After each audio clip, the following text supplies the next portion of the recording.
en Agenda Parlamentaria y ya con la compañía del congresista Miguel Torres. Le agradecemos, congresista, por su presencia y sobre todo para tocar este tema que está a puertas de definirse con la presencia primero del Premier Villanueva para que nos explique más precisiones en la Comisión de Constitución de estas 6 ramas en las que ha dividido esta solicitud de facultades legislativas por 60 días. ¿Le parecen, digamos, poco precisas, muy genéricas? ¿Hay que trabajar bastante para determinarlas? Sí, Álvaro, muchísimas gracias por la invitación.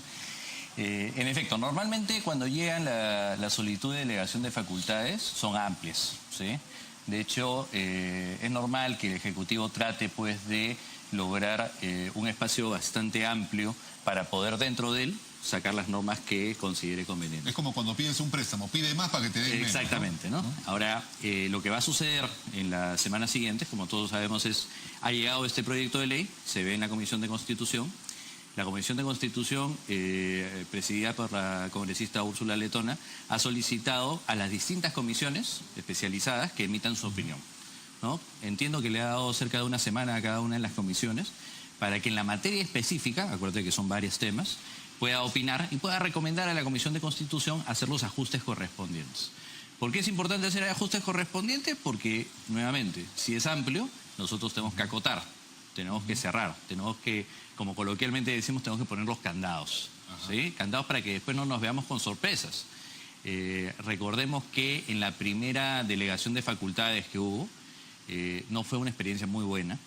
En realidad nos pidieron cosas, pusimos los candados y no obstante eso hubo mucha norma de contrabando, como quien le dice. Y se perdió, como se dice comúnmente, horas hombre. Muchísimo. En esta labor de filtro constitucional, ¿no es cierto? Así es, ¿no?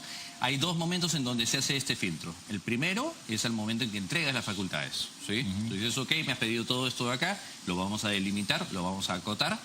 Y el segundo momento en que se hace una revisión es ya cuando vienen los decretos legislativos. Decretos legislativos que ya están en vigencia, pero nosotros tenemos que verificar que estén emitidos de acuerdo a la delegación que hemos entregado, o sea, que no hayan ido más allá de la facultad que le dimos, y que sobre todo no vayan en contra de la Constitución. Que generalmente siempre viene la carne primero y después viene de contrabando el hueso, ¿no? Exactamente. Y algo que es muy importante advertir, que yo creo que es algo que este Parlamento se tiene que sentir orgulloso, es que en la anterior delegación de facultades, no obstante que estábamos hablando de más de 110 decretos legislativos, el Parlamento por primera vez en toda su historia cumplió con su labor de revisar uno por uno. De hecho, yo recuerdo que cuando entregábamos estas facultades le decíamos, esta facultad es un gran poder, ¿no? Tienen que llevarlo con mucha responsabilidad. Y ojo, cuidado, porque les vamos a dar las facultades, pero no vamos a escatimar el trabajo, no le vamos a tener miedo al trabajo para poder revisar cada uno de ellos. Y eso fue lo que hicimos. Y al final, sí, pues encontramos que habían temas que nosotros no habíamos delegado o habían temas que no cumplían con las reglas que y eso es lo que van a tener que volver a hacer ahora, sí. También. No les debe quedar ni la menor duda, ¿no? Vamos a poner los candados al inicio, por supuesto, y también al momento que se emita cada decreto legislativo lo vamos a revisar. Por ejemplo, en el caso de la reconstrucción, ya el Congreso en un tiempo récord, más que, me acuerdo la comparación era con Chile, la ley que tuvieron ellos para reconstruir el terremoto, aquí con el Niño Costero hubo un tiempo récord en el cual se le dio esta ley al Ejecutivo. El propio presidente Vizcarra ha manifestado que al paso al que vamos probablemente la reconstrucción sean 10 años. Es decir, acá lo que falla no es la ley, sino la ejecución de la misma. Sí. ¿Por qué habría que modificar la ley de reconstrucción con cambios? Vamos, porque, y eso somos conscientes nosotros, una cosa es cuando lo plasmas en el papel, ¿sí? Y otra cosa es cuando eso que está plasmado en el papel lo empiezas a ejecutar. Es normal, es natural, creo yo, que con el devenir del tiempo se han dado cuenta de que todavía habían cosas que se necesitaban. Yo recuerdo con claridad el pasaje que mencionas, en el cual nos quedamos además hasta las 4 de la mañana trabajando con el Premier y otorgándoles todo lo que nos habían pedido, pero siempre teniendo determinados cuidados. Queremos escuchar ahora al Premier, a los ministros y a la autoridad de reconstrucción que nos digan cuáles han sido los impases, porque es que necesitamos hacer una modificación a la norma y ver, por supuesto, que más allá de flexibilizar la norma, siempre tenemos que buscar un equilibrio.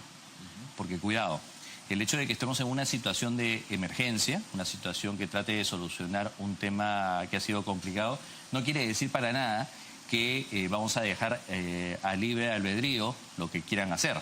Eso es muy delicado. Esto abre la puerta muchísimo a la corrupción. Si nosotros aligeramos mucho las normas, el problema es que la línea queda muy tenue cuando se refiere a lo que es la lucha contra la corrupción. Entonces, bienvenido, escuchemos, sobre todo, creo que es de todos los temas que nos están pidiendo delegación de facultades, el más importante, el más urgente, escuchemos dónde han estado los problemas, qué es lo que quieren hacer y cuidemos de todas maneras siempre que, por ejemplo, la presencia de la Contraloría esté asegurada. Y las transmisiones del canal del Congreso obviamente van a estar en directo viendo este trabajo en simultáneo con probablemente dos sectores a los cuales se les puede estar erizando un poco la piel, que son los empresarios con el tema tributario, qué va a pasar con el IGB y el impuesto a la renta, por ejemplo, y con quienes gozan de algunas exoneraciones tributarias las cuales se quieren eliminar. Sí. Esto podría también provocar alguna crisis social.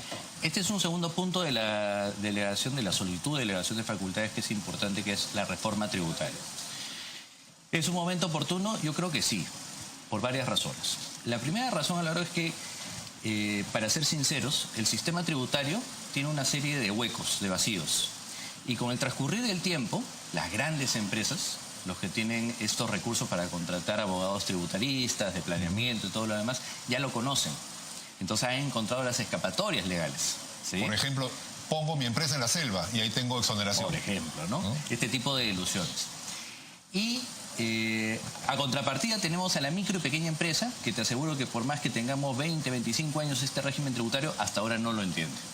Entonces es un régimen que ya llegó a caducar, de alguna manera. Entonces, con el Ejecutivo hemos podido conversar al respecto. Y claro, se ha visto la necesidad de hacer ajustes para hacer normas bastante más estrictas, sobre todo para la gran empresa, y normas que se sujeten o que estén más cercanas a la realidad para la micro y la pequeña empresa.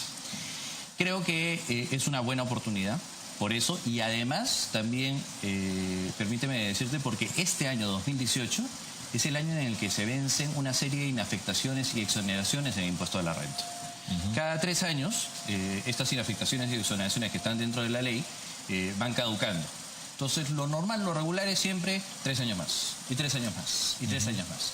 El problema es que, tal como nos hizo una exposición el superintendente Víctor Shigeyama, tenemos más de 200 beneficios.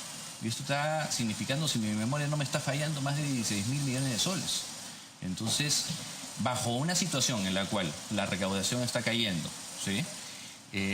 Creo que es obligatorio de todas maneras revisar cada una de las exoneraciones. No me malinterpreten, ¿eh? Yo soy consciente que en un sistema tan imperfecto como el que tenemos, exoneraciones y inafectaciones son importantes. Por ejemplo, zonas francas son importantes. Por ejemplo, mantener la exoneración a los alimentos de la canasta básica en el tema de IGB es importante.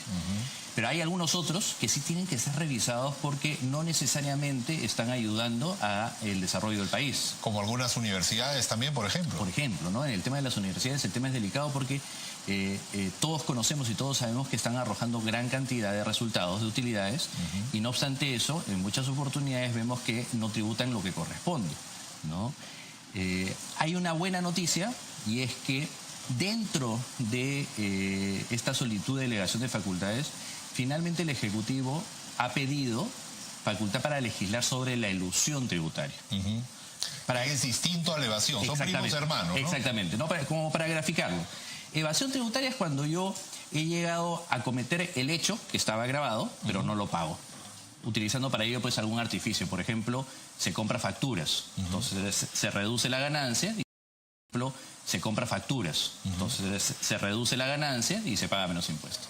Pero la elusión significa que no llego al hecho grabado, sino que lo esquivo, ¿sí? Como su nombre dice, lo eludo. Como una jugada de fútbol, un quiebre. Un quiebre, exactamente. Y eso es aprovecharse de los vacíos que tiene la norma.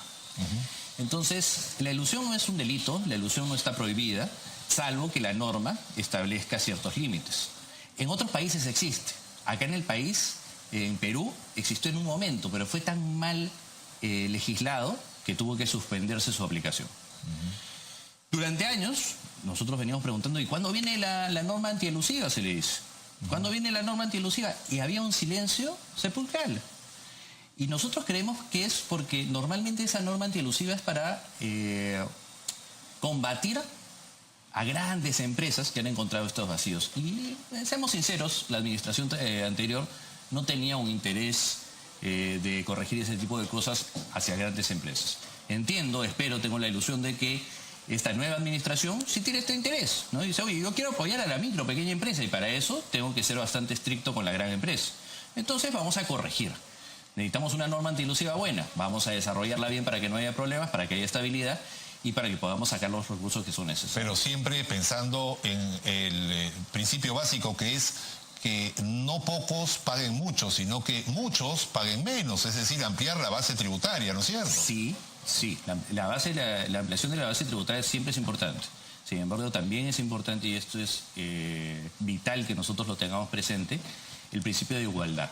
Y el principio de igualdad no quiere decir que todos paguemos igual. El principio de igualdad quiere decir que, oye, quienes están en mejor condición deben tributar más de aquellas personas que están de manera en una proporcional. Exactamente, ¿no? Muy bien. Otro tema antes que nos gane el tiempo es el fortalecimiento de las procuradurías que se ha puesto dentro de esta modernización del Estado. Sí. ¿Esto es posible? Porque vemos que ha habido casos escandalosos, por decirlo menos, en donde si realmente se trata mal al presidente de la República o alguno de sus allegados, simplemente esto va en contra de la estabilidad laboral del procurador. ¿Qué hacer frente a esto? Sí, este es uno de los temas que en realidad yo espero con mayor ansia escuchar al Premier y a los ministros, del ministro de Justicia sobre todo, porque no es un tema sencillo. Mira, si yo me quedé con una deuda en la presidencia de la Comisión de Constitución, fue el tema de las procuradurías. Porque traté hasta más no poder de lograr un consenso partiendo de esta idea que tenía la congresista Jenny Vilcatoma, que era tener una procuraduría autónoma, pero fue muy difícil de consensuar las distintas posiciones. Entonces sí, es importante ver cuál es la idea que tiene el Premier, que tiene el Ministro de Justicia, qué tanta independencia se le va a dar, o más bien se les quiere restringir. Como dices, ya la experiencia nos está marcando la cancha de una manera tal que tenemos que tomar el tema de manera muy... ¿Tan difícil es entender que el procurador es el abogado defensor del Estado y no del gobierno? Es así, pero claro, lo que te vienen a decir inmediatamente es que el gobierno es el que administra el Estado. Entonces ya empiezan ahí las discusiones, ¿no? Entonces vamos a tener que escuchar, vamos a ver qué es lo que proponen y esperemos que sea algo positivo, evidentemente.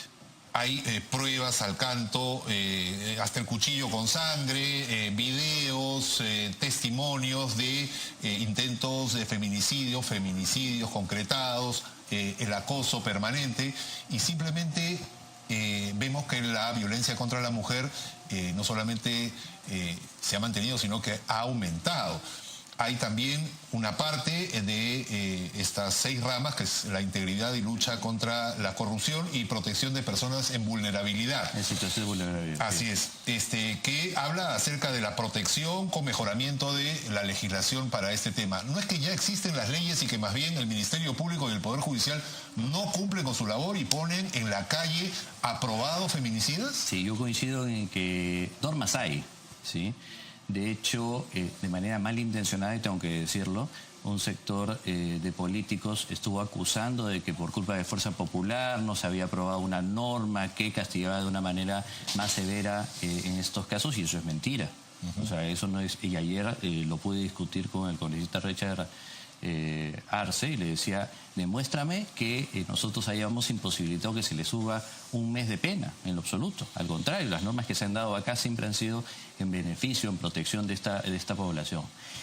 Sin embargo, claro, lo que veo es que esto o las normas no están acompañadas necesariamente de una gestión adecuada de parte del Ministerio Público, sobre todo. Que no ha venido precisamente el fiscal el día de hoy a la Comisión de la Mujer, estaba citado. Es que el fiscal de la Nación ya no viene. O sea, nosotros en la Comisión de Constitución, y creo que he perdido la cuenta, hace 4 o 5 sesiones que venimos invitándolo porque queremos preguntarle, y una de las preguntas que naturalmente van a hacer es, oigan, ¿qué está pasando? Porque claro, cuando se trata de partidos políticos, vemos que hay la mayor acuciosidad. Más de 1000 citados por temas de cócteles, allanamientos, incautaciones, etcétera. Pero cuando nosotros empezamos a ver otro tipo de temas, vemos que hay una ligereza total. ¿Esto ya es un encono directo con el fiscal de la Nación a raíz de la denuncia constitucional? La verdad es que no quisiera pensar eso porque sería terrible, ¿no? Evidentemente uno no puede estar utilizando el poder de investigación, el poder de persecutorio que pueda tener la Fiscalía para estos efectos. Pero lo que sí es evidente es de que creo que no están administrando bien sus recursos. ¿No sería mejor que el premier Villanueva se reúna con el fiscal de la Nación a decirle, oiga, haga su trabajo? Bueno, yo creo que por todos lados. Yo creo que el Ministerio Público debe estar atento y debe estar escuchando de que ya hay serias invocaciones de distintos poderes, de distintas personas, de distintas autoridades que le dicen, por favor, abóquense a lo más necesario, a lo más exigente. No les digo que no investiguen a los partidos políticos, bienvenido. Toda la investigación que quieran, nosotros siempre vamos a colaborar. Pero también eso no puede desenfocarlos de lo que verdaderamente corresponde. Mira lo que está sucediendo el día de hoy con el expresidente Humala y Nadine Heredia. En mi opinión personal, el problema no lo genera el Tribunal Constitucional, el problema ni siquiera lo genera el juez Concepción Carguancho. Para mí el problema se genera simplemente por una demora en las labores del Ministerio Público. Estamos hablando de un caso del 2015 que tiene correos, declaraciones, testimonios, transferencias, reconocimientos Y no formaliza la denuncia. Y no formaliza denuncia. Entonces, el día de hoy, cuando el ciudadano ve y dice, oye, mira cómo están incautando sus casas, pobrecitos.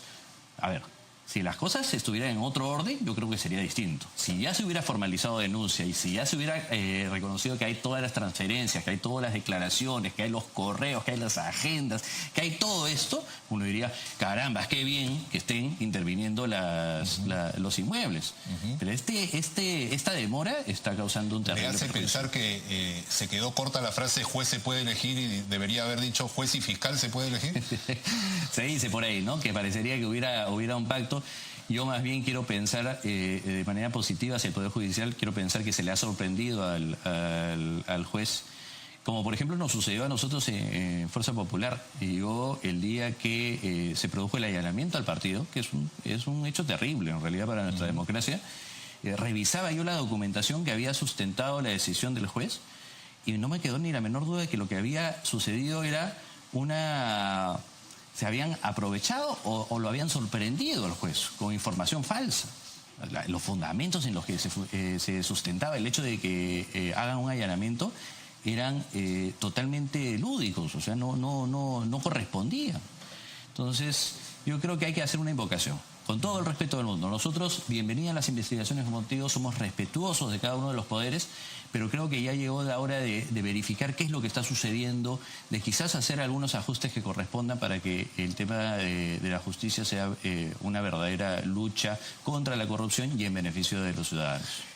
Nos cabe la pregunta acerca de este desdoblamiento que van a tener que hacer, porque por un lado van a ver este tema de las facultades y por otro tendrían ya que iniciar el debate de la bicameralidad que ha propuesto el propio presidente Vizcarra. Sí. Lo que yo he visto con buenos ojos es que, por supuesto, dentro de las facultades no haya pedido cosas en las cuales el fuero natural es el Congreso de la República, ¿no? Evidentemente no podía pedir el tema de la bicameralidad porque además es un tema constitucional. Pero nosotros recibimos bien el comentario del presidente Vizcarra en el sentido de tocar este tema, y no porque nos vaya a marcar la agenda, en realidad la teníamos bien clara. Esta es la legislatura en donde se están viendo las modificaciones constitucionales. Hace poquito hemos hablado del tema de la reelección de los congresistas, que sabemos que no es muy popular, pero que hemos tenido consideraciones expresas como para poder decir, oye, no, se debe permitir la reelección. Razones como, oigan, la población hace su propio filtro. La tasa de reelección que nosotros tenemos es, creo que, la más baja de toda Latinoamérica. Estamos hablando de 15, 20%. Y la verdad es que la experiencia en un parlamento es sumamente importante. Hemos continuado viendo el tema de financiamientos. De hecho, estamos analizando dentro de la Comisión de Constitución, a iniciativa de la presidenta, el delito de financiamiento ilegal de partidos. Entonces, son elementos que están dentro de la agenda y que está en consonancia con la recomendación que ha hecho el presidente de la República, que también tiene toda la facultad de recomendar, valgan verdades. Pero bueno, a este paso van a tener más sesiones que la Bajato, ¿no? Van a tener que, como le digo, desdoblarse en más sesiones quizá extraordinarias, ¿no? Sí, ahora la verdad de las cosas, y acá quiero hacer un reconocimiento a cada uno de los miembros de la comisión, y por supuesto a la presidenta, es que es una comisión, como se dice, bien chamba. Lo sentí yo desde la primera legislatura, cuando tuvimos que afrontar temas complicados, difíciles, la primera delegación de facultades, las primeras modificaciones a la Constitución.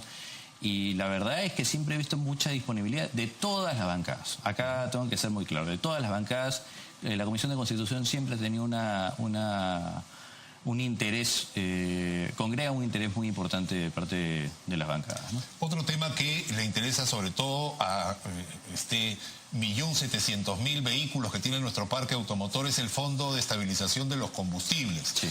Cuando la gasolina o el petróleo, el barril, sube internacionalmente, aquí un poco más, y antes de que suba ya subió. Sí. Pero cuando baja, se demora como una semana en volver a actualizar los precios y, como hablábamos antes de la entrevista, viene una nueva alza y prácticamente no se siente este descenso en el precio. ¿Qué hay que hacer para tocar precisamente esto en las facultades? Sí, de hecho eso es un tema que yo espero que se pueda analizar. Lo decíamos, lo conversábamos.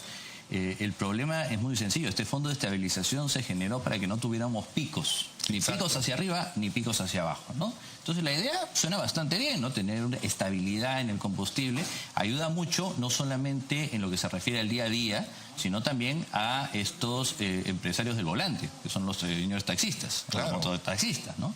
Entonces suena muy bien. El problema, tal y cual tú lo has descrito, es que, los ajustes hacia abajo no se reflejan inmediatamente, mientras que los que son para arriba son inmediatos, automáticos.